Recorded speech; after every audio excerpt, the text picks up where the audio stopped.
À Guipava, les membres de l'association AGIP sont des passeurs de mémoire. Leur objectif, préserver et mettre en lumière le patrimoine culturel et historique de leur ville. L'association a grandement participé aux célébrations du 80e anniversaire de la libération de Guipava. Durant la Seconde Guerre mondiale, Guipava a été le théâtre de nombreux combats. La ville se trouvait sur une ligne de front entre les troupes américaines et des parachutistes allemands. Guipava a subi beaucoup de combats et l'histoire a marqué cette commune et cette ville.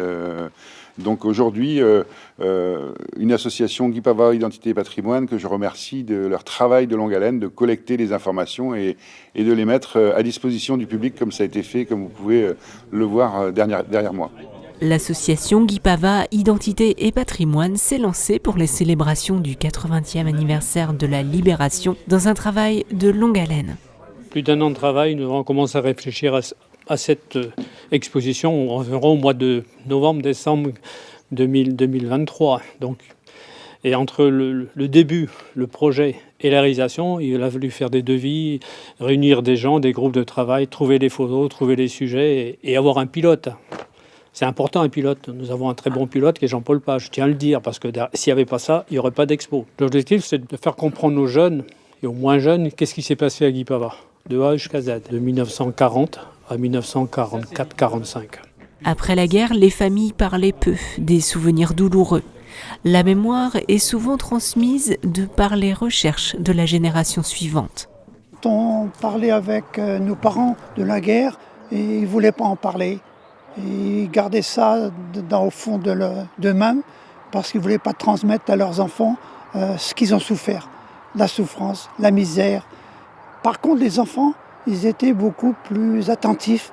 Ils voulaient savoir exactement qu'est-ce qui s'est passé. C'est pourquoi mon but, c'est de transmettre aux nouvelles générations une part de vérité sur la souffrance et ce qui s'est passé entre 1945.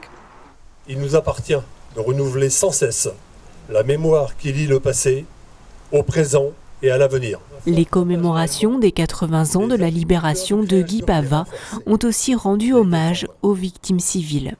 Le 8 août 1944, donc, suite à des coups de feu qui retentissent dans cette partie du village de Kretschburgi, les Allemands ont une réaction très forte qui est de venir sur le village directement et de s'en prendre tout d'abord aux deux premières fermes, donc celle des Kermarek à droite et celle des Monottes à gauche. Seuls vont rester là donc le père, René Kermarek, qui a 45 ans et qui vient de Matunila, ainsi qu'un voisin nommé Priser, Louis-François Priser, qui habite un peu au-dessus.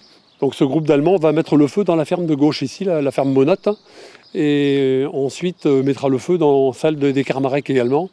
Ce qui fait que les populations, les villageois qui sont au travail des champs dans les environs vont apercevoir les fumées et c'est ce qui va les amener à se déplacer pour venir aider à circonscrire l'incendie. C'est en ce lieu-là qu'ils seront fusillés par les Allemands en représailles justement de ces coups de feu qui ont retenti quelques temps avant dans la journée.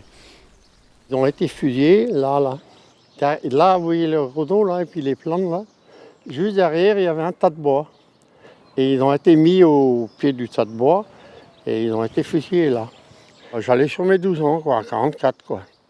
Je suis né en 32, donc ça faisait sur mes 12 ans. Et c'est sûr, hein, des choses comme ça, on ne peut pas oublier. On nous a amenés par la route du bourg. Et on a vu les corps, c'est tout ce qu'on a vu. On n'a pas eu le droit de venir les voir. Le devoir de mémoire, c'est quelque chose d'important et nos jeunes et moins jeunes doivent connaître l'histoire, d'où on vient et ce qui s'est passé sur Guipava. C'est très important. On est surtout des passeurs de mémoire pour que les gens n'oublient pas qu'est-ce qui s'est passé autrefois.